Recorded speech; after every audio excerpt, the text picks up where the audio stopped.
Hello，大家好，發現條 Apple Watch 充電線罷工充唔到電，喂，冷靜啲，唔好第一時間就將佢掉落垃圾桶，分分鐘仲有得救。今日我就同大家示範一下點樣死馬當活馬醫，幫佢起死回生。第一步，我哋要搞清楚，到底係條線廢咗，定係隻錶玩完？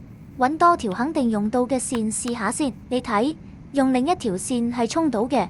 咁就肯定係條線斷咗氣，而唔係隻手錶壞啦。確定咗係線壞，就直接開刀拆開佢。入面通常得兩種情況，如果係電子零件燒咗，咁就可以收檔唔使整。不過今次我哋好彩，原來只係入面啲銅線斷咗，呢啲小手術絕對有得救。因為原本條銅線斷到好短，我哋要剝開少少電線皮，露出多啲銅線，記住銅線夠長，個焊石位先至夠穩陣。準備焊石啦，記得根據你用緊嗰隻石線，將支烙鐵調校到合適嘅溫度，唔好太易燒燶嘢啊。而家將銅線駁翻上 PCB 板度，呢度係重點，睇清睇楚，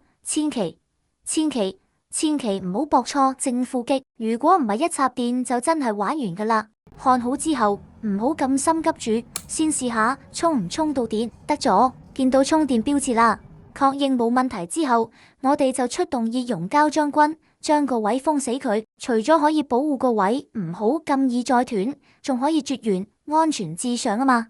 重新組裝好晒之後，再 test 多次，搞掂又慳返幾百蚊去飲茶，係咪滿足感爆燈先？下次有嘢壞，試下自己喐手啦。多謝收睇，我哋下次見，拜拜。